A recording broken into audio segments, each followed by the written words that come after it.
नमस्कार दोस्तों। किताब घर कार्यक्रम में आप सभी का हार्दिक स्वागत है। पिछले कार्यक्रम में हमने सागर सीमांत डॉक्टर संजीव की कहानी पर चर्चा की थी। उसमें एक चर्चा आई थी शब्द शक्तियाँ विषय पर। तो आज हम शैलेंद्र जी के साथ उन्हीं शब्द शक्तियों पर विस्तृत चर्चा करेंगे। हालांकि पिछली बार हमने उनसे निवेदन किया था कि वे इस पर थोड़ी सी चर्चा करें और उन्होंने की भी थी।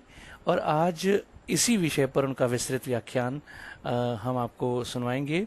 तो आइए बढ़ते हैं शैलेंद्र जी की ओर। शैलेंद्र जी, अब ओवर टू यू। आज का हमारा विषय शब्द शक्तियां। मित्रों नमस्कार।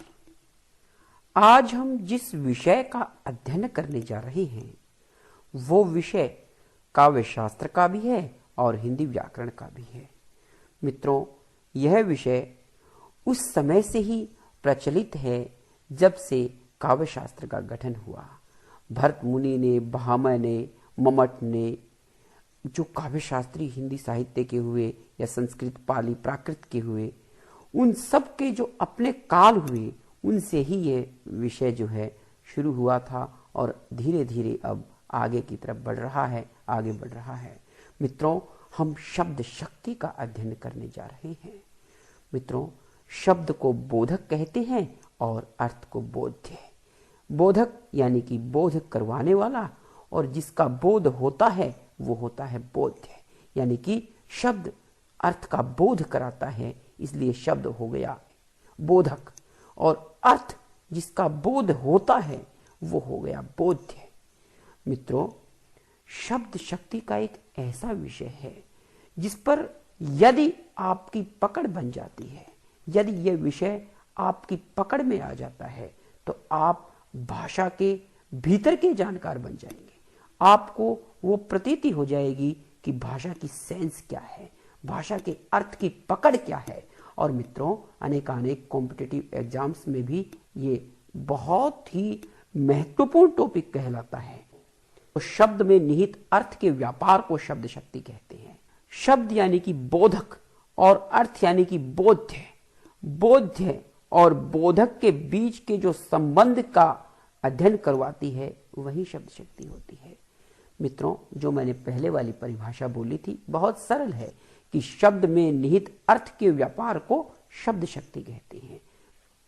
आचार्य मम्मट ने इसे व्यापार कह दिया था और आचार्य विश्वनाथ ने अपनी पुस्तक काव्य प्रकाश में इसे शक्ति कह दिया था। मित्रों, हिंदी साहित्य में 3 शब्द शक्तियां हैं: अभिधा शब्द शक्ति, लक्षणा शब्द शक्ति और व्यंजना शब्द शक्ति। अभिधा का जो अर्थ होता है उसे अभिधार्थ कहते हैं, संकेतार्थ कहते हैं। यह अर्थ कथित अर्थ है। और लक्षणा का अर्थ लक्षित अर्थ है। परंतु जो व्यंजना का अर्थ है मित्रों, वो प्रतीत हुआ अर्थ है, ध्वनित अर्थ है। उसे महसूसा जा सकता है परंतु वक्ता के द्वारा नहीं, श्रोता के द्वारा। ये श्रोता के द्वारा समझा जाने वाला अर्थ है, इसीलिए इसे व्यंजित अर्थ कहते हैं, ध्वनित अर्थ कहते हैं, सूचित अर्थ कहते हैं, प्रतीत अर्थ कहते हैं। मित्रों, काव्य शास्त्र के अनुसार अभिधा शब्द शक्ति का अध्ययन करने के लिए व्याकरण का सहारा लेना पड़ा और लक्षणा शब्द शक्ति का अध्ययन करने के लिए मीमांसा का सहारा लेना पड़ा। परंतु मित्रों, काव्य शास्त्रियों ने जब व्यंजना का अध्ययन किया तो उन्होंने अपना एक अलग ही रास्ता निकाला। उन्होंने इन दोनों रास्तों का अनुसरण नहीं किया, उन्होंने अपना अलग ही रास्ता निकाला। और मित्रों, एक बात और मैं कहना चाहूंगा। 3 शब्द शक्तियां हैं और तीनों शब्द शक्तियां अलग अलग तरह के अर्थों की वाहिकाएं हैं, अलग अलग तरह के अर्थ देती हैं। जैसे पहली शब्द शक्ति का मैं अर्थ स्पष्ट करता हूं मित्रों। गधा घास खाता है, पहला हो गया अभिधार्थ, सीधा अर्थ। दूसरा हो गया तुम्हारा मित्र गधा है, ये हो गया लक्षार्थ, यानी कि पहले अभिधार्थ को बाधित किया और उससे कोई अन्य अर्थ निकल गया तो ये हो गया लक्षार्थ। और तीसरा है कि इस देश में गधे घोड़े सब एक समान है, यानी कि न्याय की प्रणाली चरमराई हुई है। ये है व्यंजना। और व्यंजना मित्रों उस तरह की व्यंजना ही नहीं होती जिसमें टोंट कसा जाता है ना, ये व्यंजना शब्द शक्ति के रूप में है, सूचितार्थ के रूप में है। इसीलिए इस ध्वनितार्थ को, सूचितार्थ को, प्रतीतार्थ को हमें महसूसना पड़ेगा, हमें समझना पड़ेगा कि अभिधा क्या है, लक्षणा क्या है, व्यंजना क्या है। खैर मित्रों, जो अभिधा शब्द शक्ति है वो सपाट बयानी करती है। लक्षणा शब्द शक्ति जो है वो लक्ष्यार्थ को लिए होती है, यानी कि सपाट बयानी से भिन्न कोई अर्थ होता है। परंतु जो व्यंजना शब्द शक्ति होती है मित्रों, वो दोनों ही तरह के अर्थों को बाधित कर देती है, यानी कि ना ही तो सपाट अर्थ होता है और ना ही सपाट से कोई अन्य अर्थ होता है। व्यंजना शब्द शक्ति श्रोता पर निर्भर करती है। जैसे किसी श्रोता ने कह दिया मुझे कि सर 5 बज गए, इसका अर्थ ये भी हो सकता है कि दफ्तर की छुट्टी का समय हो गया। इसका अर्थ ये भी हो सकता है कि 4 बजे बैठे थे, लेक्चर समाप्त होने का समय हो गया। इसका अर्थ ये भी हो सकता है कि चाय का समय हो गया। खैर मित्रों, ये तीनों तरह की शब्द शक्तियां अलग अलग तरह के अर्थ देती हैं, अलग अलग तरह की इनमें भावनाएं होती हैं और मित्रों अलग अलग तरह के इनके प्रकार हैं, जिनका हम अलग अलग स्लाइडों में अध्ययन करेंगे। और मुझे आशा है कि जो ये मेरा विवेचन है वो आप सबके हृदयों तक पहुंचेगा। अभिधा शब्द शक्ति। मित्रों, जब सपाट बयानी हो रही हो, यानी कि जो कहा जाए वही समझा जाए, वहां अभिधा होती है। मित्रों, अभिधा से जो अर्थ निकलता है वो वाचार्थ होता है। मित्रों, अभिधा में सीधा अर्थ निकलता है। जैसे घोड़े का अर्थ घोड़ा, गधे का अर्थ गधा, उल्लू का अर्थ उल्लू, आदमी का अर्थ आदमी। अभिधा 3 प्रकार के शब्दों के अर्थ का बोध करवाती है। रूढ़ शब्दों का, यौगिक शब्दों का और योगरूढ़ शब्दों का। ये तीनों तरह के शब्द होते हैं जिनका अभिधा बोध करवाती है। शब्द टूट जाए, शब्द के टुकड़े करने के बावजूद शब्द अर्थ ना दे, वहां जो है रूढ़ शब्द होते हैं। जैसे तोता, घोड़ा, आदमी, भैंस, बालक आदि। दूसरे नंबर पर यौगिक शब्द। यौगिक शब्द वे होते हैं मित्रों जो अलग अलग टुकड़े करने पर भी अर्थ दे दे। जैसे पाठशाला, देवालय, विद्यालय आदि आदि। इस तरह के जो शब्द हैं वे यौगिक शब्द हैं, यानी कि 2 शब्दों के योग से बने हुए शब्द यौगिक शब्द होते हैं। तीसरे नंबर पे आ गए योगरूढ़ शब्द, यानी कि योग भी है, यानी कि जोड़ भी है जिन शब्दों में 2 शब्दों का, और रूढ़ भी है, यानी कि निश्चित अर्थ की प्रतीति भी वे करवा रहे हैं। अर्थात ये शब्द हैं जैसे लंबोदर, दशानन, गिरिधर, पवनसुत आदि आदि। जैसे गिरिधर मान लो, गिरिधर का अर्थ है गिरि को धारण करने वाला, परंतु ये शब्द कृष्ण भगवान के लिए रूढ़ हो चुका है, यानी कि ये 2 शब्दों के मेल से है, इसलिए इसे योग रूढ़ कहेंगे। और स्थिर किस अर्थ के लिए? ये कृष्ण भगवान के लिए ये अर्थ स्थिर है। लंबोदर, लंबोदर का मतलब है लंबे पेट वाला, लंबोदर, उदर जिसका लंबा हो, परंतु ये मुख्य रूप से गणेश भगवान के लिए बिल्कुल स्थिर अर्थ की प्रतीति करवाने वाला शब्द है। और जैसे एक शब्द है चारपाई।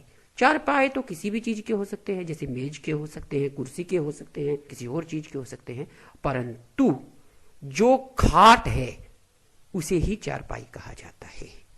खाट कह लो, पलंग कह लो, इनको ही चारपाई कहा जाता है। इस तरह के शब्द होते हैं रूढ़, यौगिक और योगरूढ़। मित्रों, अभिधा शब्द शक्ति के कुछ उदाहरण रखता हूं। जैसे जय हनुमान ज्ञान गुण सागर, जय कपीस तिहु लोक उजागर। पहली जो पंक्ति है जय हनुमान ज्ञान गुण सागर, ये पूरी की पूरी अभिधा शब्द शक्ति में है। क्यों है? क्योंकि इसमें जो कहा गया है वो सीधा अर्थ दे रही है पंक्ति। जय हनुमान, इसमें कोई भिन्नता वाली बात ही नहीं है।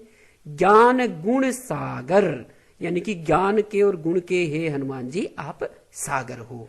अगली पंक्ति देखो, जय कपीश तिहु लोक उजागर। यहां कपीश कह दिया तो कपीश कोई भी हो सकता है, सुग्रीव भी हो सकते हैं या कोई और भी हो सकता है जो वानरों का राजा हो, तो ये अभिधा में नहीं है।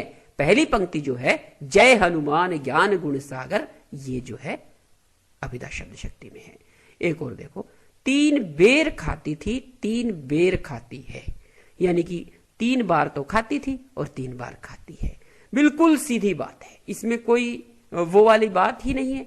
इसमें यह भी हो सकता था बेर बेर खाती थी बेर बेर खाती है, यानी कि बार बार खाती थी और बार बार खाती है। ये जो सीधे अर्थ है ये अभिधा के अर्थ हैं, इन्हें अभिधा कहा जा सकता है। और मित्रों एक और उदाहरण मैं देता हूं, कनक कनकते सो गुनी मादकता अधिकाय, या पाए बोराए नर वा खाए बोराए। ये बिहारी का दोहा है। कनक कनकते सोगुनी, यहां तो सोगुना कहा है, परंतु सोगुने का अर्थ सोगुना नहीं लगाना चाहिए। साहित्य में संख्यात्मक अर्थ केवल संख्यात्मक अर्थ नहीं होता, वो बहुत अधिक, बहुत कम या बहुत सा या बिल्कुल समान आदि के रूप में अर्थ को अभिव्यक्त करने वाला शब्द होता है। यहां संख्या कहा, कनक कनकते सोगुनी, यानी कि 100 संख्या का प्रयोग किया गया है। कनक कनकते सोगुनी मादकता अधिकाय, या पाए बोराए नर वा खाए बोराए। यहां मित्रों सीधे शब्दों में हम देखते हैं तो कनक कनकते सोगुनी में जो है अभिधा अर्थ की अनुभूति होती है, क्योंकि पहले तो जो है जिक्र किया गया धतूरे का और फिर किया गया है सोने का। कनक धतूरा, कनक सोना, यानी कि धतूरे से भी सोने में 100 गुना जो है ज्यादा नशा होता है। या खाए बोराए नर, यानी कि धतूरे को खा करके आदमी बोरा जाता है, और वाह पाए बोराए, और उसको यानी कि सोने को पा करके भी आदमी बावरा हो जाता है, पागल हो जाता है, नशे में हो जाता है। परंतु मित्रों एक बात हमें समझनी पड़ेगी, ये अर्थ यहीं पर अपनी परिणति को नहीं पहुंचता, अर्थ पूर्णता को नहीं पहुंचता। मित्रों इस दोहे का अगर संपूर्ण अर्थ निकाल लिया जाए तो इसका अर्थ है धन में नशा होता है जो बड़े बड़ों को भी पागल कर देता है। कहने का अभिप्राय यह है कि कोई भी दोहा या कोई भी पंक्ति अभिधा में होते हुए भी व्यंजना में हो सकती है, वो व्यंजित भी हो सकती है। अतः ये दोहा एक एक पंक्ति के आधार पर तो अभिधा में है, परंतु संपूर्ण अर्थ में ये व्यंजना शब्द शक्ति में है, संपूर्ण अर्थ इसका व्यंजना में है। खैर मित्रों, अभिधा शब्द शक्ति का प्रयोग हम जीवन में सबसे ज्यादा करते हैं। जब आपस की बातचीत होती है तो वहां मैक्सिमम टाइम जो है अभिधा ही पाती है। जब किसी आर्टिकल को पढ़ते हैं तब बहुत बहुत जगह अभिधा ही पाती है। जब हम कोई तथ्यात्मक वर्णन सुनते पढ़ते हैं तो वहां हमें अभिधा ही शक्ति नजर आती है। जब हम मैथ के सवालों का हल करते हैं या मैथ के सवाल देखते हैं, क्वेश्चंस देखते हैं गणित में, तो वहां हमें जो है हर जगह अभिधा शब्द शक्ति ही पाई जाती है। हमें वही वो जो है अभिधा शब्द शक्ति ही पाती है वहां। जब साइंस में जैसे केमिस्ट्री में, फिजिक्स में, मैथ में और दूसरी जगह जैसे ज्योग्राफी में, इन विषयों में जब हम पंक्तियों को पढ़ते हैं, जब हम किसी भी वर्णन को पढ़ते हैं या किसी भी कॉन्सेप्ट का हम अध्ययन करते हैं, वहां हर जगह अभिधा शब्द शक्ति ही पाई जाती है। ऐसे बहुत बहुत कम स्थान है जहां लक्षणा या व्यंजना पाई जाती है। मित्रों अभिधा शब्द शक्ति का अर्थ है सपाट बयानी, सीधे सीधे बात कही जाए, जो कहा जाए वही समझा जाए, इसका अर्थ है अभिधा। अच्छा एक बात और, इन तीनों शब्द शक्तियों में सर्वोत्तम शक्ति कौन सी है? बहुत ज्यादा विद्वान जो है अभिधा शब्द शक्ति को ही सर्वोत्तम शक्ति मानते हैं, क्योंकि अभिधार्थ जो है, अभिधा से निकला जो अर्थ है वो प्रथम अर्थ है, पहला अर्थ है, उसी से ही सारे अर्थों का बोध होता है। जैसे गधा घास चर रहा है, यहां सीधा अर्थ है कि गधा जो 4 पैरों वाला पशु है वो घास चर रहा है। परंतु अगर कह दिया जाए कि तुम्हारा मित्र गधा है, तो याद रखना पहले हमारे दिमाग में गधे का चित्र उसी तरह से आएगा। बहुत फास्ट होता है ये प्रोसेस। पहले ये प्रोसेस होगा कि गधा तो नहीं है, वो वाला गधा तो नहीं है। इसका मतलब ये हुआ कि कोई गधा और अर्थ लेकर के आ गया है। यहां जो है गधा मूर्ख का प्रतीक है, जो लाक्षणिक अर्थ है। पहला हो गया अभिधार्थ, गधा घास चर रहा है। दूसरा अर्थ हो गया लाक्षणिक अर्थ, तुम्हारा मित्र गधा है। गधा तो नहीं है, परंतु गधे के अर्थ में एक और अर्थ आरोपित हो गया है जो लक्षित है, अतः ये लक्षणार्थ हो गया।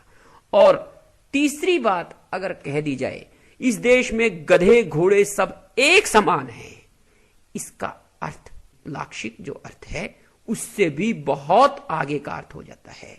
यहां है कि न्याय व्यवस्था चरमरा गई है। सब लोगों को, अच्छे बुरे को, सबको एक जैसा देखा जा रहा है। यहां व्यंजना शब्द शक्ति है, जो रीतिकालीन बहुत फेमस कवि हुए हैं देव, उन्होंने कहा था उत्तम अभिधा काव्य है मध्य लक्षणा लीन अदम व्यंजना रस कुटिल उल्टे कहत कवीन।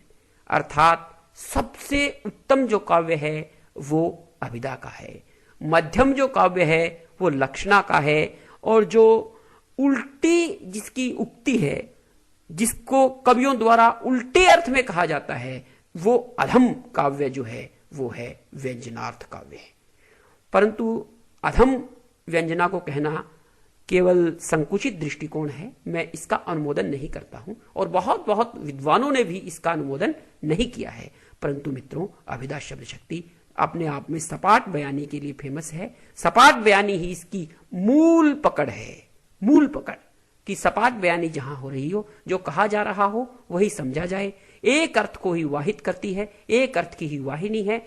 जैसे जय जय जय हनुमान गोसाई, 3 बार मैंने 4 बार मैंने जय जय जय प्रयोग किया है। जय जय जय हनुमान गोसाई, इसको सीधा सीधा समझा जाता है कि हनुमान जी की जय जयकार हो रही है। कोई इसमें फेरबदल है ही नहीं, कोई इसमें घुमाओ फिराओ है ही नहीं। मित्रों, जैसे कह दिया जाए कि बाहर जाओ, बाहर जाओ का मतलब बाहर जाओ, सीधी बात है, उसमें कोई घुमाओ फिराओ है ही नहीं। जैसे कह दिया जाए कि राकेश पुस्तक पढ़ता है, राम बहुत अच्छा लड़का है, हरि ने अपने दोस्त को देखा है, इन वाक्यों में कोई भी घुमाओ फिराओ है ही नहीं, अतः यहां पे अभिधा शब्द शक्ति हुई। अब हम नेक्स्ट स्लाइड में नेक्स्ट शब्द शक्ति का अध्ययन करेंगे। लक्षणा शब्द शक्ति। पहले मैं लक्षणा शब्द शक्ति की परिभाषा बताता हूं। जब वाचार्थ को बाधित करके वाचार्थ से संबंधित कोई अन्य अर्थ निकले, इस प्रकार के अर्थ के व्यापार को ही लक्षणा शब्द शक्ति कहते हैं। मित्रों, परिभाषा एक बार फिर बोलता हूं, हल्का सा परिवर्तन करके, कि जब अभिधार्थ को बाधित कर दिया जाए और अभिधार्थ के स्थान पर अभिधार्थ से मिलता जुलता कोई अन्य अर्थ निकले, तो वहां लाक्षणिकता उत्पन्न होती है, अतः वहां जो है लक्षणा शब्द शक्ति होती है। मित्रों, लक्षणा शब्द शक्ति के कुछ उदाहरण बोलता हूं। जैसे तुम्हारा मित्र गधा है, ऐसे उल्लुओं को तो बृहस्पति भी नहीं समझा सकते। पेट में चूहे कूद रहे हैं, अब आया ऊंट पहाड़ के नीचे। जैसे कोई बेड पे लेट करके कहता है कि ओह, मैं उठ नहीं पाया टाइम पे, मेरी आंख लग गई थी। जैसे दोनों घरों में अच्छा तालमेल है। पाकिस्तान गरीब देश है, भारत जीत गया, ऑस्ट्रेलिया ने 5 बार वर्ल्ड कप जीत लिया। ये सारे के सारे उदाहरण लाक्षणिक है। जैसे कोई कह दे तुम्हारा घर गंगा पर है, इसका मतलब यह नहीं है कि गंगा पर है, यानी कि गंगा के ऊपर है। इसका मतलब यह है कि गंगा के किनारे है। कहने का मतलब अभिधार्थ से संबंधित अर्थ होता है इसमें। अभिधार्थ जैसा अर्थ प्रतीत होता है, परंतु अभिधार्थ नहीं होता। अर्थ है लाक्षणिक, यानी कि अभिधा से मिलता जुलता कोई अन्य अर्थ जहां भी हो, वहां लाक्षणिकता होती है और वो लक्षणा शब्द शक्ति है। अच्छा मित्रों, लक्षणा शब्द शक्ति का जैसे एक उदाहरण था, तुम्हारा मित्र गधा है। हमारे मन में पहले अभिधार्थ प्रकट होगा, बहुत फास्ट प्रोसेस होता है ये, बहुत फास्ट। पहले अभिधार्थ मन में आएगा और फिर जो है महसूस होगा कि नहीं, गधे की बात नहीं हो रही। फिर गधे से मिलता जुलता कोई अर्थ बुद्धि ग्रहण करती है और उससे हमें बोध होगा, ओह गधे को मूर्ख के अर्थ में भी प्रयोग करते हैं, तो जो है इसका मतलब मूर्ख के अर्थ में बात हो रही है। कह देते तेरा दिमाग मोटा है, इसका मतलब ये थोड़ी ना है कि बुद्धि उसकी मोटी हो गई है। नहीं नहीं नहीं, इसका मतलब है कि वो याद नहीं कर पा रहा। ये लाक्षणिक अर्थ है।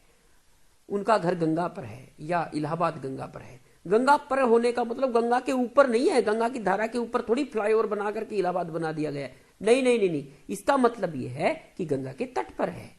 भारत जीत गया।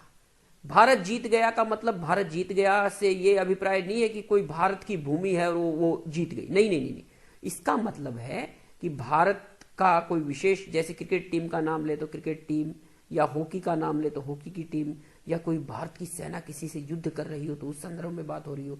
जैसे भारत पाकिस्तान के युद्ध का वर्णन हो रहा हो, बार बार हो रहा हो, और उसके बाद जो है भारत की सेना की विजय हो जाए और फिर कोई समाचार में कह दे कि भारत जीत गया, तो ये है भारत जीत गया। यानी कि भारत की सेना जीत गई। या फिर भारत वर्ल्ड कप जीत जाए और उस मैच की कोई बात करे तो कहे भारत जीत गया, तो यानी कि भारत की क्रिकेट टीम जीत गई। संदर्भ के अनुसार अर्थ का प्रयोग होता है। दोनों घरों में अच्छा तालमेल है। दोनों घरों से मतलब दोनों घर ईंट पत्थर रोड़ी कंक्रीट आदि से बना घर नहीं, ना ना ना ना, इसका मतलब है दोनों घरों में रहने वाले लोगों के बीच आपसी अच्छा तालमेल है। तो ये लाक्षणिक प्रयोग है मित्रों, और जो लाक्षणिक प्रयोग होता है वो लक्षणा शब्द शक्ति में होता है। मैं एक उदाहरण उस तरह का रखता हूं जो अभिधा, लक्षणा और व्यंजना तीनों के अंतर को स्पष्ट करेगा। एक ही प्रतीक का प्रयोग है। जैसे कहा जाए कि वह गधा है, यह एक अभिधार्थ अर्थ है, यानी कि सीधी बात सीधी समझ, वह गधा है। और दूसरी बात कह दी जाए कि तुम्हारा मित्र गधा है, यहां गधा तो नहीं है। एक जो गधे की विशेषता है वो है मूर्खता, उसको यहां ग्रहण कर दिया गया है। और ये अभिधार्थ अर्थ तो नहीं है, परंतु अभिधार्थ से संबंधित अन्य अर्थ है, इसलिए यहां लक्षणा शब्द शक्ति होगी। तुम्हारा मित्र गधा है, इससे अभिप्राय हो जाएगा कि तुम्हारा मित्र मूर्ख है। खैर, तीसरी, यहां गधे घोड़े सब एक समान हैं, इसका मतलब यह नहीं है। इसका मतलब है न्याय व्यवस्था सही से नहीं है, न्याय व्यवस्था जो है ठीक नहीं है, न्याय व्यवस्था चरमरा रही है। जैसे कहते ना, अंधेर नगरी चौपट राजा, टके शेर भाजी टके शेर खाजा। यहाँ टके शेर भाजी टके शेर खाजा का मतलब वो नहीं है कि कितनी एक टके में जितनी भाजी मिले उतनी मिल जाएगी और एक ही टके में एक शेर ले जाओ और एक टके में जितनी भाई उतनी खा जाओ ना। इसका अभिप्राय है कि सही गलत की सही परख है ही नहीं, सही गलत की जो परख है वो हो नहीं रही है। यहां भी वही अर्थ निकल रहा है कि यहां गधे घोड़े सब एक समान हैं।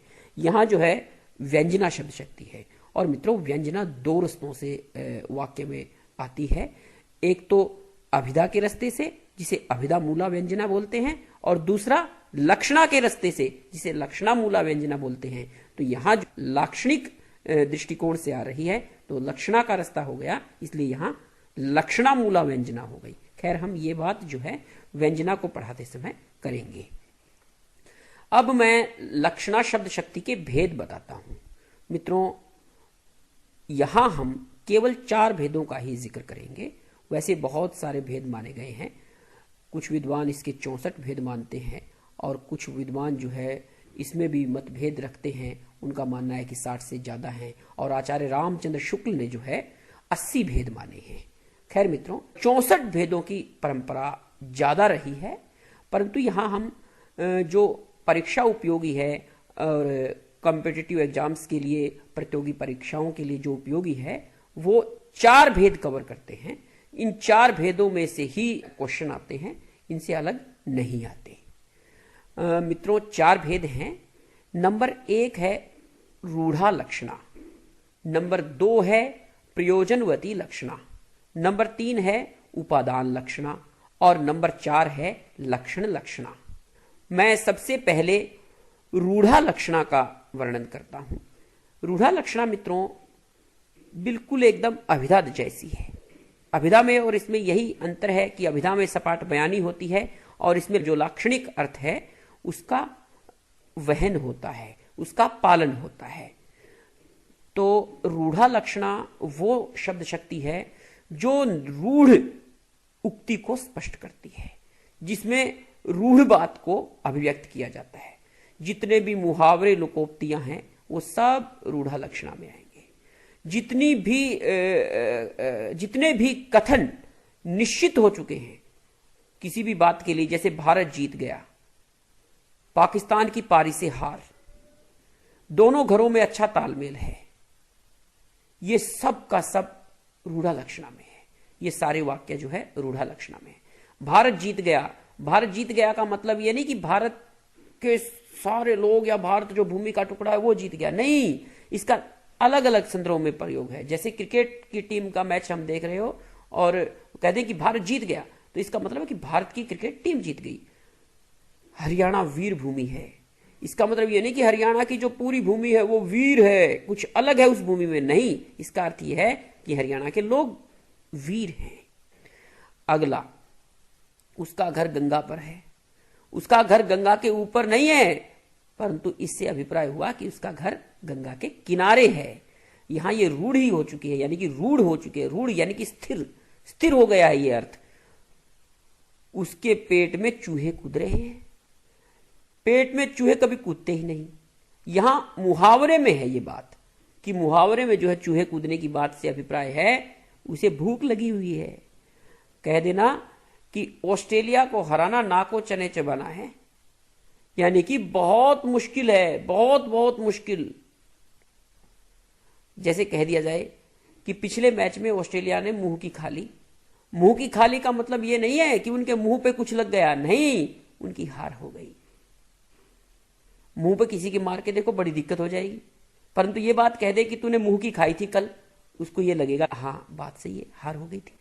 तो जहां भी मुहावरे, लुकोक्तियां या ऐसी उक्तियां जो एक अर्थ पे रूढ़ हो चुकी हैं उनका प्रयोग होता है, वहां रूढ़ा लक्षणा शब्द शक्ति का प्रयोग होता है।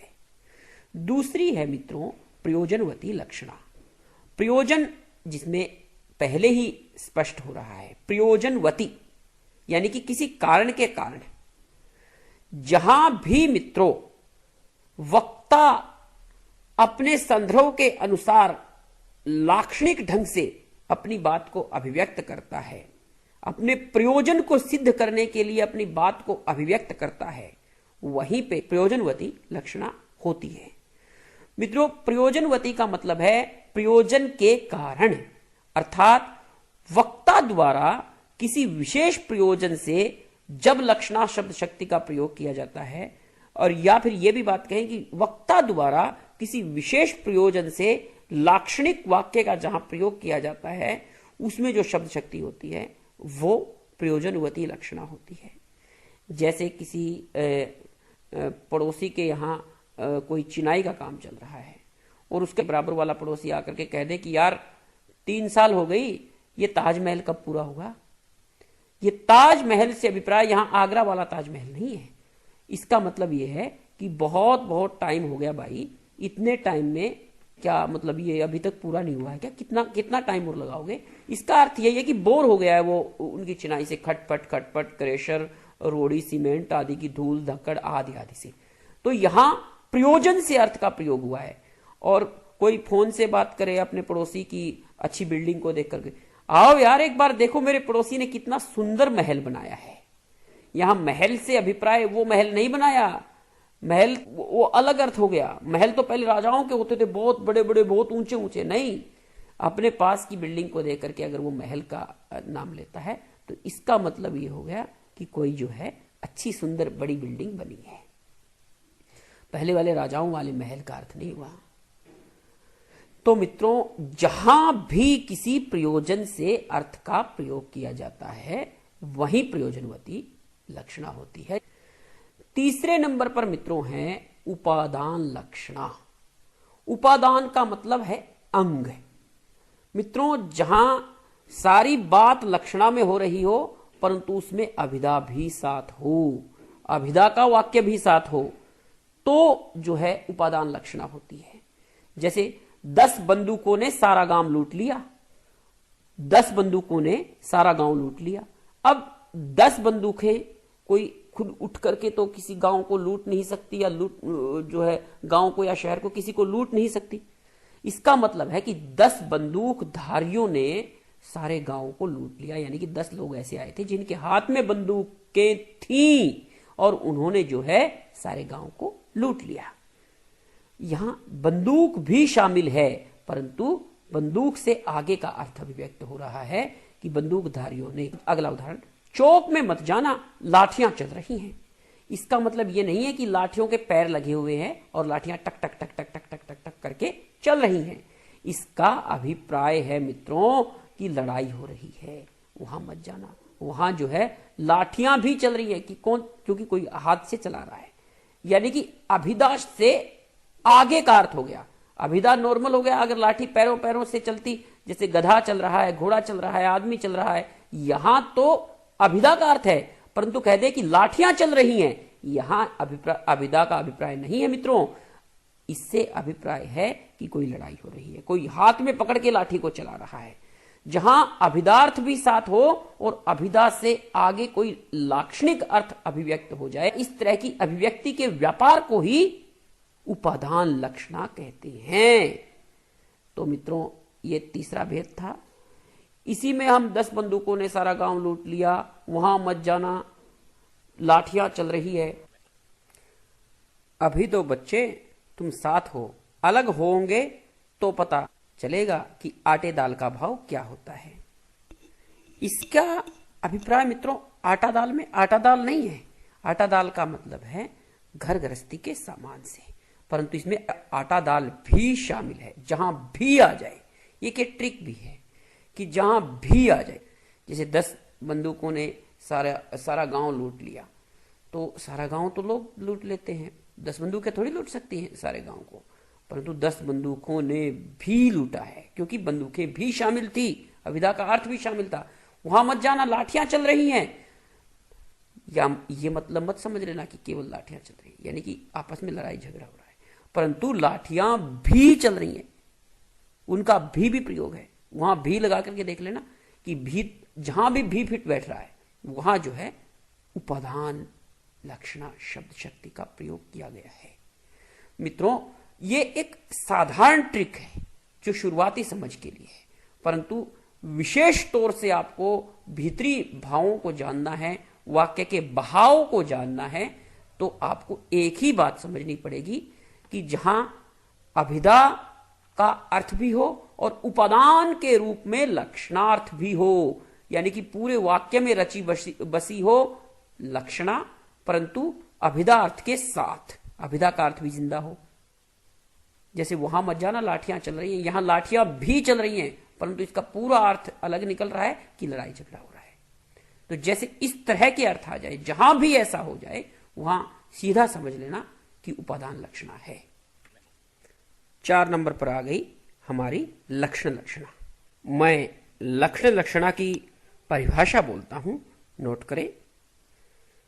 जहां अभिधार्थ के अलावा, यानी कि अभिधार्थ का प्रयोग जहां ना हो, जहां अभिधार्थ के अलावा अभिधार्थ से संबंधित लाक्षणिक अर्थ अभिव्यक्त हो, उस अभिव्यक्ति के व्यापार को ही लक्षण लक्षणा कहते हैं। अर्थात मित्रों, उपादान में तो अभिधार्थ साथ था, परंतु लक्षण लक्षणा में अभिधार्थ साथ नहीं है। यहां अभिधार्थ से अलग अर्थ है, यानी कि अभिधार्थ को बिल्कुल इग्नोर कर दिया गया है। परिभाषा फिर बोलता हूं, थोड़े से अलग ढंग से कोशिश करता हूं। जहां अभिधार्थ के अलावा, यानी कि अभिधार्थ को तो छोड़ दिया जाए और अभिधार्थ से संबंधित अन्य अर्थ लाक्षणिक ढंग से ग्रहण किया जाए, इस तरह के अर्थ को ग्रहण करने के ढंग को ही लक्षण लक्षणा कहते हैं। जैसे तुम्हारा मित्र गधा है, यहां तो नहीं किंतु लगा करके देख लेना। गधा तो नहीं किंतु, गधे का एक गुण है मूर्खता, मूर्ख है। अगला, ऐसे उल्लुओं को तो बृहस्पति भी नहीं समझा सकते। उल्लू तो नहीं किंतु, आगे लगा के देख लेना। उल्लू का एक विशेषण यानी कि एक विशेषता है मोटी बुद्धि होना, यानी कि दिमाग की थोड़ी कमी, थोड़ा सा आईक्यू कम होना। मोटी बुद्धि का है, उसको नहीं समझाया जा सकता। जहां तो नहीं किंतु आ जाए वहां जो है लक्षण लक्षणा है। कश्मीर रक्त में डूब गया, कश्मीर तो नहीं किंतु, कश्मीर थोड़ी डूब सकता है रक्त में। बर्फ है, पहाड़ हैं, पेड़ हैं, पता नहीं कितना कुछ है कश्मीर में। तो कश्मीर तो नहीं किंतु कश्मीर के लोग, यानी कि वहां बहुत अधिक रक्त बहा, बहुत अधिक। ये लाक्षणिक प्रयोग है। भारत की पारी से हार, भारत की नहीं किंतु भारत की टीम की। हरियाणा वीर भूमि है, हरियाणा तो नहीं किंतु हरियाणा के लोग। भारत ने 3 युद्ध जीत लिए, यहां फिर तो नहीं किंतु लगा के देखो। भारत ने तो नहीं किंतु भारत की सेना ने जीत लिए। भारत विश्व की तीसरी बड़ी शक्ति होने वाला है, भारत तो नहीं किंतु भारत के लोग। भारत में तो पहाड़ भी है, भारत में तो पशु पक्षी भी हैं, भारत में तो पेड़ पौधे भी हैं, सारी चीजें नहीं किंतु भारत के लोग। अमेरिका सबसे अमीर देश है, अमेरिका तो नहीं किंतु अमेरिका के लोग। इस तरह का प्रयोग जहां भी होता है मित्रों, वहां लक्षण लक्षणा होती है। अर्थात अभिधार्थ को पूरी तरह इग्नोर करके अभिधार्थ से संबंधित कोई लाक्षणिक अर्थ ग्रहण किया जाता हो, वहां लक्षण लक्षणा होती है। कुछ उदाहरण और बोलता हूं। दोनों घरों में अच्छा तालमेल है, इलाहाबाद गंगा पर है, भारत पाकिस्तान में युद्ध, तुम्हारा पेट पेठा है, तुम तो निरी उल्लू हो, तुम्हारा मित्र गधा है। भारत अब की बार सबसे आगे, भारत ओलंपिक में बहुत अच्छा करके आया है, आदि आदि। ये मैंने तो नहीं किंतु का प्रयोग न करते हुए उदाहरण बोले हैं। इस तरह के जहां भी उदाहरण आ जाते हैं मित्रों, वहां लक्षण लक्षणा होती है। यहां आप लोग कंफ्यूज मत करना, ना तो रूढ़ी से इसको मिलाना, ना इसको प्रयोजनवती से मिलाना, क्योंकि रूढ़ी लक्षणा किसी निश्चित अर्थ के लिए रूढ़ हो चुकी है और प्रयोजनवती लक्षणा का प्रयोग वक्ता अपने प्रयोजन के अनुसार करते हैं। यहां ये दोनों ही बातें नहीं है। यहां अभिधार्थ को बिल्कुल इग्नोर करके अभिधार्थ से संबंधित लाक्षणिक अर्थ को ग्रहण करते हुए उसका लाक्षणिक प्रयोग किया जाता है, इसलिए इसे लक्षण लक्षणा माना जाता है। व्यंजना शब्द शक्ति, शब्द के जिस व्यापार से अभिधार्थ और लक्षार्थ से भिन्न अन्य अर्थ प्रतीत हो, उसे व्यंजना शब्द शक्ति कहते हैं। यानी कि मित्रों, शब्द के जिस व्यापार से अभिधार्थ और लक्षार्थ से अन्य अर्थ की प्राप्ति की जाती हो, उसे व्यंजना शब्द शक्ति कहते हैं। अच्छा, व्यंजना पर आधारित जो अर्थ होता है उसे वास्तविक अर्थ, ध्वनियार्थ, प्रतिमानार्थ, सूच्यार्थ आदि नामों से पुकारा जाता है। व्यंजना शब्द शक्ति से प्राप्त अन्यार्थ, विशेषार्थ, वास्तविकार्थ आदि को प्राप्त कराने वाला शब्द व्यंजक कहलाता है, और जो अर्थ प्राप्त करवाया जाता है वो व्यंजित होता है, व्यंजित। इस व्यंजित अर्थ को व्यंग्यार्थ या ध्वनियार्थ भी कहते हैं। मित्रों, व्यंजना 2 प्रकार की होती है, शाब्दी व्यंजना और आर्थी व्यंजना, यानी कि शब्द पर आधारित व्यंजना और अर्थ पर आधारित व्यंजना। मुख्य रूप से व्यंजना के दो भेद होते हैं। पहली बात और दूसरी बात में कंफ्यूज मत करना। दो प्रकार की व्यंजना है, शब्द पर आधारित और अर्थ पर आधारित, यानी कि शाब्दी व्यंजना और आर्थी व्यंजना। परंतु अगली बात है यहां कि व्यंजना शब्द शक्ति के दो भेद होते हैं, यानी कि व्यंजना शब्द शक्ति मित्रों दो भेद होते हैं। इस बात से पहले यही बात जान लो कि व्यंजना शब्द शक्ति काव्य में दो रस्तों से आती है। व्यंजना शब्द शक्ति के काव्य में या गद्य में आने के दो मार्ग हैं। नंबर 1 अभिधा का मार्ग है, नंबर 2 लक्षणा का मार्ग है।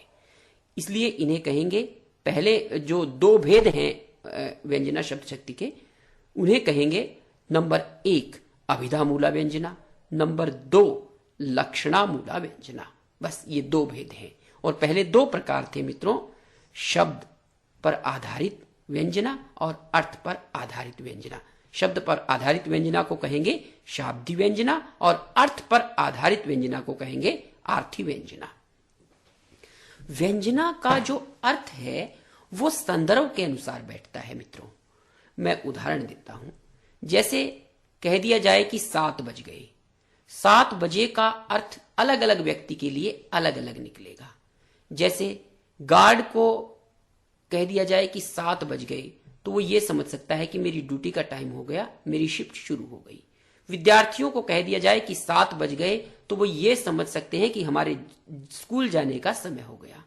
अगर गृहिणी को कह दिया जाए कि 7 बज गए तो वो ये समझ सकते हैं कि सुबह हो गई, गृह कार्य के आरंभ का समय हो गया।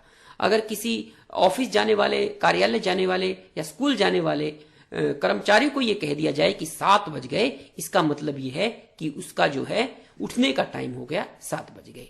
यदि किसी बूढ़ी माता को यह बात कह दी जाए कि 7 बज गए तो वो ये भी समझ सकती हैं कि मेरी पूजा का समय हो गया। पुजारी को यह बात कह दी जाए कि 7 बज गए तो वो ये भी समझ सकते हैं कि पूजा में हम बहुत लेट हो गए, पूजा तो 4 बजे होनी चाहिए थी परंतु अभी 7 बज गए। कहने का अभिप्राय यह है मित्रों कि व्यंजना का अर्थ संदर्भ के अनुसार बैठता है। इसीलिए इसे आक्षेपार्थ, प्रतिमानार्थ, वास्तविकार्थ आदि नामों से नवाजा जाता है। कुछ लोग ये भी समझ लेते हैं कि केवल टोंट ही व्यंजना शब्द शक्ति होता है। नहीं, याद रखो, केवल टोंट ही व्यंजना शब्द शक्ति नहीं होता। टोंट भी व्यंजना शब्द शक्ति होता है और अन्य जो उक्तियां हैं, अन्य जो कहन हैं, वे भी व्यंजना शब्द शक्ति के अंतर्गत आते हैं। जैसे सास कह दे बहू सुबह हो गई। सुबह होने से यह भी अभिप्राय हो सकता है कि उठ जाओ, बहुत समय हो गया, अब सुबह हो गई, उठ जाओ। इससे यह भी अभिप्राय हो सकता है कि सवेरे सवेरे पूजा का समय हो गया, बहू पूजा कर लो। इससे यह भी अभिप्राय हो सकता है कि बहू सुबह हो गई, यानी कि बच्चों को तैयार कर दो, स्कूल का समय हो गया। बहू सुबह हो गई, इसका अभिप्राय यह भी हो सकता है कि बहू ड्यूटी का टाइम हो गया, स्कूल चली जाओ या ऑफिस चली जाओ, सवेरे सवेरे का समय हो गया, सुबह हो गई। अच्छा, जैसे इस तरह के उदाहरण हैं, सुबह हो गई, शाम हो गई, 1 घंटे से बैठे हो, 2 घंटे से बैठे हो, 10 दिन से वह आया नहीं, तुम तो बहुत बार चले जाते हो, तुम तो बहुत बार आ जाते हो। ये सारे के सारे अर्थ कहन के उस तरह के अर्थ हैं जो संदर्भ के अनुसार बैठते हैं। और मित्रों, जो भी कविता होती है वो 99.99% व्यंजना शब्द शक्ति में ही होती है। जैसे मन का फेरत युग भया, फिरा न मन का फेर, कर का मन का डारी दे, मन का फेर। इसे आम व्याख्याता केवल अभिधा भी समझ सकता है। वो सोच सकता है कि बार बार जो है मन का घुमा रहे हैं परंतु मन का फेर नहीं फिर पाया। परंतु मित्रों, यहां व्यंजना शब्द शक्ति है। कवि कबीर ये कहना चाहते हैं कि व्यक्ति को हाथों का मन का नहीं, हृदय का मन का फेरना चाहिए। यानी कि ईश्वर के नाम का प्रदर्शन नहीं करना चाहिए। ईश्वर आत्मा का गुण है, उसे भीतर से महसूस कर भीतर ही भीतर जपना चाहिए। अच्छा मित्रों, एक और दोहा बोलता हूं। कनक कनकते सोगुनी मादकता अधिकाय, या पाए बोराए नर वा पाए बोराए। इसे साधारण व्यक्ति ये समझ सकता है कि ये लक्षणा शब्द शक्ति का उदाहरण है, क्योंकि सोने और धतूरे की बात करी गई है, यमक अलंकार में है, तो ये शब्द पर आधारित जो है बात है और लक्षणा की बात है। परंतु मित्रों, आप कभी भी ये गलती मत करना। इसका मतलब ये नहीं है कि धन में और धतूरे में जो है नशा होता है, धन के पाने पर भी व्यक्ति बोरा जाता है और धतूरे के पाने पर भी व्यक्ति बोरा जाता है। नहीं मित्रों, इतने ही अर्थ में मत संतुष्ट हो जाना। इसका मुख्य अर्थ ये है कि धन में इतना नशा होता है जिससे बड़े बड़े लोग भी पागल हो जाते हैं। जिस प्रकार धतूरे में नशा होता है, उस प्रकार धन का नशा बहुत खतरनाक होता है, इससे बड़े बड़े लोग भी पागल हो जाते हैं। कहने का अभिप्राय ये भी व्यंजना है। मित्रों, एक मुझे सूरदास जी का पद याद आ गया। मैया मोरी कभू बढ़ेगी चोटी, कितिक बार मोही दूध पियत बही, यह अजहू है छोटी, तू जो कहती बल्कि बेनी जो हुए लांबी मोटी, काचो दूध पियावत पची पची, देवे न माखन रोटी। मित्रों, साधारणतः इस अर्थ को कोई भी व्यक्ति अभिधा का अर्थ समझ सकता है, परंतु आप गलती मत करना। यहां व्यंजना है मित्रों, क्योंकि कृष्ण भगवान ने यहां केवल इतनी बात नहीं करी है कि मुझे चोटी बता दो मेरी कब बढ़ जाएगी, मैया मैया बता दो मेरी चोटी कब बढ़ेगी। नहीं, उन्होंने मेन बात यह करी है कि हे माता, हे मैया, मुझे आप कच्चा दूध बार बार चोटी की बात करके क्यों पिला रहे हो, माखन रोटी दो। कवि का जो कहने का अभिप्राय है, वो जो वास्तविक अर्थ है, वो यहां रखा है कि कृष्ण मुख्य रूप से मक्खन की मांग कर रहे हैं। यह है व्यंजना, यह है व्यंजना का पूर्ण रूप से एकदम सिद्धत्व। सूरदास के इस पद को ही हम अंदर तक महसूस लेंगे तो व्यंजना की सारी गांठें खुल जाएंगी। मित्रों, एक दोहा, बड़ा प्यारा दोहा है बिहारी का, मुझे याद आ गया, मैं उदाहरण के रूप में रखता हूं, थोड़ा गाने की कोशिश करूंगा। जा बैठी अति सघन वन, पैठी सदन तन माह, जा बैठी अति सघन वन, पैठी सदन तन माह, देख दोपहरी जेठ की छाहू चाहती छां, देख दोपहरी जेठ की छाहू चाहती छां,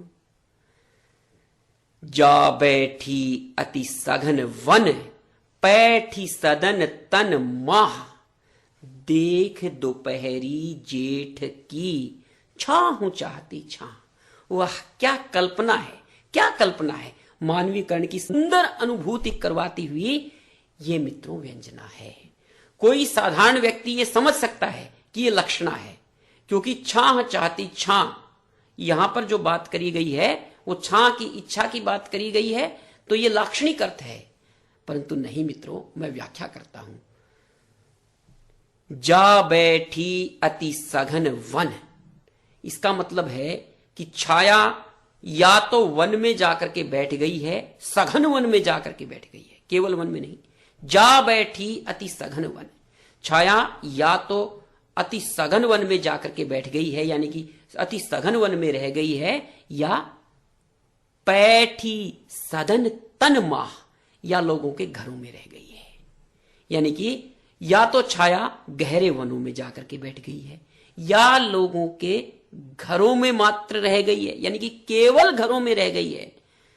देख दोपहरी जेठ की छाहू चाहती छां, और जेठ की दोपहरी देख करके तो ऐसा लगता है जैसे छाया भी छाया चाह रही हो। कितना सुंदर वर्णन है राजस्थान की गर्मी का, कितना प्यारा वर्णन है, बिहारी ही कर सकते थे। सतसई का दोहा है मित्रों, परंतु इसका अर्थ यहीं शांत नहीं होता। इसका अर्थ है मित्रों कि जेठ के महीने में भीषण गर्मी पड़ गई है, बहुत बहुत गर्मी हो गई है, इतनी गर्मी हो गई है कि छाया ढूंढे भी नहीं मिल रही है। तो ये है व्यंजना शब्द शक्ति। मित्रों, मुझे आशा है कि व्यंजना शब्द शक्ति आपके हृदयों तक पहुंची होगी। मैं यहाँ तीनों शब्द शक्तियों के अलग अलग उदाहरण बोलता हूं। पहले व्यंजना शब्द शक्ति के उदाहरण रखता हूं, क्योंकि व्यंजना सबसे कठिन प्रतीत होने वाली शब्द शक्ति है, और फिर हम लक्षणा शब्द शक्ति के कुछ उदाहरण रखेंगे और अंत में अभिधा के कुछ उदाहरण रखेंगे। व्यंजना सबसे कठिन प्रतीत हो सकती है और उससे सरल जो है लक्षणा है, और लक्षणा से जो सरल है यानी कि जो सबसे सरल है वो है अभिधा शब्द शक्ति। तो मैं पहला उदाहरण रखता हूं आप सबके समक्ष। चरण धरत चिंता करत चितवत चहुओर, सुवर्ण को खोजत फिरत भावे नींद न शोर। यहां व्यंजना शब्द शक्ति है मित्रों, और शब्द पर आधारित अभिधा मूला व्यंजना है। मैं व्याख्या नहीं करूंगा, व्याख्या आप लोगों को समझनी पड़ेगी। यहां सुवर्ण के 3 अर्थ हैं: अच्छे शब्द, सोना और सुंदर स्त्री। दूसरा उदाहरण बोलता हूं। जो रहीमन गति दीप की कुल कपूत गति सोए, बारे उजियारो लगे बड़े अंधेरो होए। यहां बढ़ने के 2 अर्थ हैं मित्रों। बढ़ने का अर्थ बुझना है और बढ़ने का अर्थ बड़ा होना है, यानी कि कपूत और दीप की एक जैसी स्थिति है। अगला, मंगन को देख पट देत बार बार। यहां मंगन के 2 अर्थ हैं, कपड़े तथा दरवाजा। अगला, प्रियतम बतला दे लाल मेरा कहां है। ये देखो, प्रियतम बतला दे लाल मेरा कहां है। लाल का अर्थ 2 अर्थों में है। नंबर 1 बेटा और नंबर 2 रत्न। तो प्रियतम बतला दे लाल मेरा कहां है, ये बिल्कुल एकदम सीधी है। अभिधा मूला शब्द आधारित व्यंजना, शब्द पर आश्रित है ना, तो शब्द आधारित। ये हमें पकड़ना पड़ेगा कि यहां श्लेष शब्द के रूप में आया है या अर्थ के रूप में आया है, यहां व्यंजना शाब्दी है या अर्थी है, ये परखना पड़ेगा। कई बार श्लेष के बिना भी व्यंजना होती है, परंतु वो मैक्सिमम टाइम आर्थी व्यंजना होती है। अधिकतर जो है बिना श्लेष पर आधारित व्यंजना होती है, वो आर्थी व्यंजना होती है। अगला, मधुबन की छाती को देखो सूखी कितनी इसकी कलियां।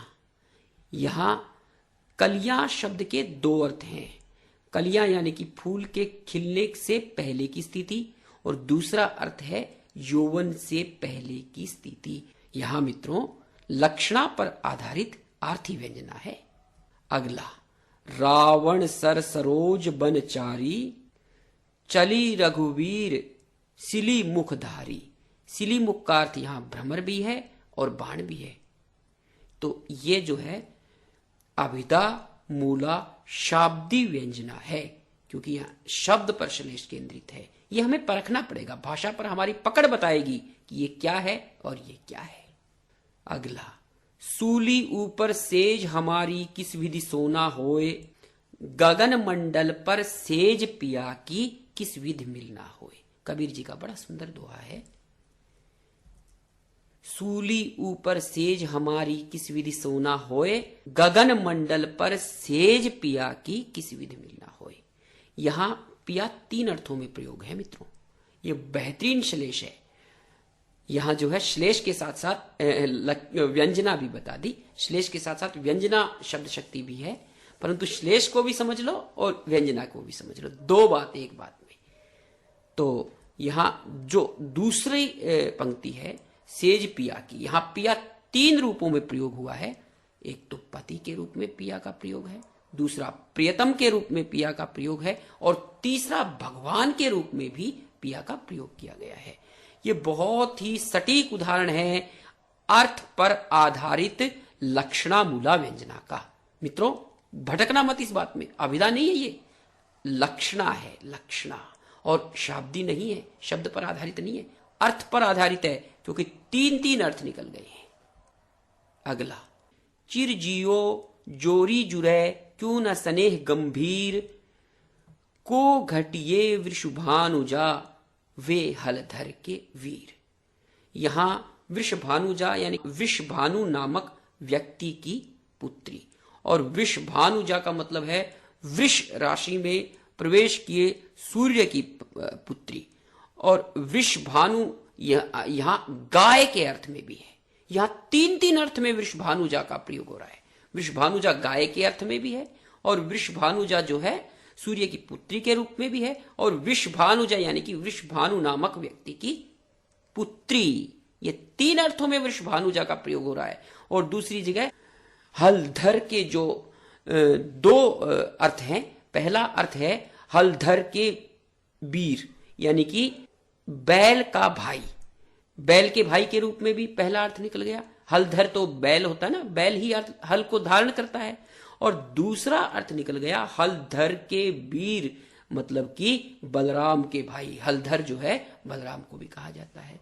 तो यहां बहुत ही सुंदर व्यंजना प्रस्फुटित होती है, और ये जो है मित्रों अर्थ पर आधारित व्यंजना है और लक्षणामूला व्यंजना है, क्योंकि अलग अलग लाक्षणिक अर्थों का प्रयोग किया गया है, अलग अलग रूपों में प्रयोग किया गया है।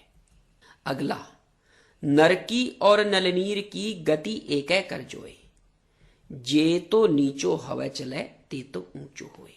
यहां नरकी और नलनीर की गति एकै कर जोए, जे तो नीचो हवा चले ते तो ऊंचो होए।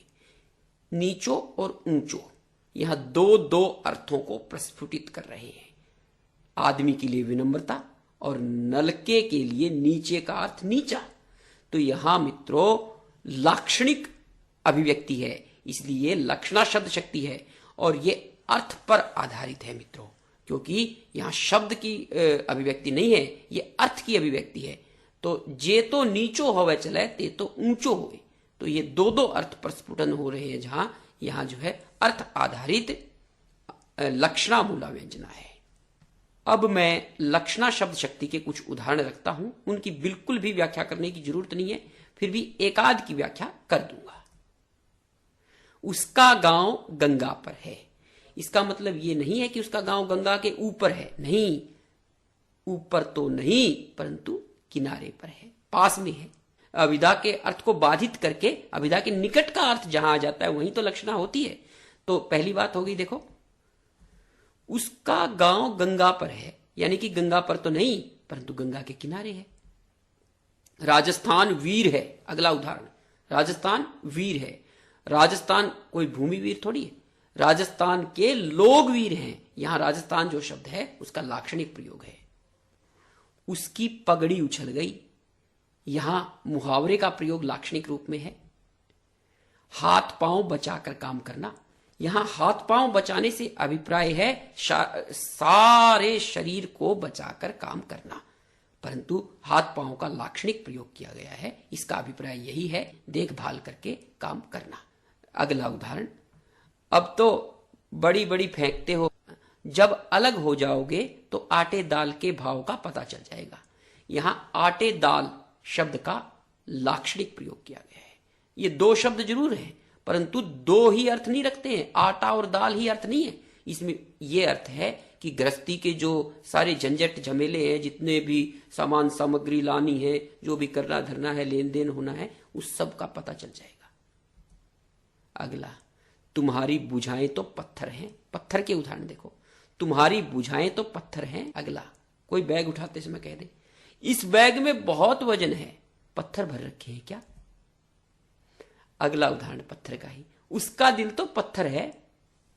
और एक और उदाहरण पत्थर का ही, तुम्हारी अकल पर पत्थर पड़ गए हैं क्या? तो ये सारी लक्षणा है मित्रों, भटकना मत, बस अर्थ को पकड़े रखना, क्योंकि अभिधा और लक्षणा शब्द शक्ति अर्थ पर आधारित होती है और व्यंजना शब्द शक्ति, केवल अकेली व्यंजना शब्द शक्ति शब्द और अर्थ दोनों पर आधारित होती है। इसलिए अर्थ को मत छोड़ना लक्षणा में। अगला, भारत जीत गया, यानी कि भारत की टीम जीत गई, ये लाक्षणिक प्रयोग है मित्रों। भारत जीत गया, भारत वीर है, भारत दिनों दिन अमीर होता जा रहा है। अगला, श्रीलंका दिनों दिन गरीब होता जा रहा है। अगला, रूस अभी तक यूक्रेन को नहीं हरा पाया है। रूस कोई व्यक्ति थोड़ी है जो जाकर के उठ करके यूक्रेन को हरा देगा, नहीं, इसका मतलब है रूस की सेना रूस का मतलब है रूस की सेना, ये लाक्षणिक प्रयोग है रूस का। रूस की सेना अभी तक यूक्रेन को नहीं हरा पाई है, यानी कि यूक्रेन के लोगों को नहीं हरा पाई है। रूस और यूक्रेन दोनों के दोनों लाक्षणिक प्रयोग हैं। अगला, 5 बंदूकों ने सारा गांव लूट लिया। कहने का अभिप्राय यह है मित्रों कि 5 बंदूकें तो थी, परंतु 5 बंदूकों को धारण करने वाले भी थे, अर्थात ये लाक्षणिक प्रयोग है, इसलिए यहां लक्षणा शब्द शक्ति हुई। अर्थ को पकड़े रखना, अर्थ को मत छोड़ना। अभिधा और लक्षणा अर्थ पर ही चलती हैं और अर्थ को मत छोड़ देना। अगला, बाहर मत जाना, लाठियां चल रही हैं। अगला, बहादुरी में तो तुम शेर हो। अगला, उसके पेट पर लात नहीं मारनी चाहिए थी।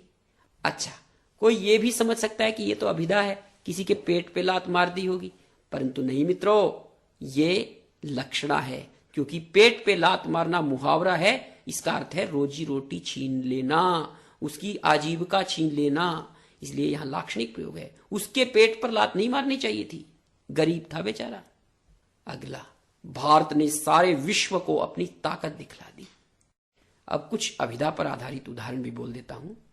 वह गधा है, गाय दूध देती है, 2 और 2 4 होते हैं, सूरज पूर्व से निकलता है, धरती गोल है, मेरे 2 भाई हैं, मेरे कोई बहन नहीं है, 3 और 2 5 होते हैं, पत्थर भारी होते हैं।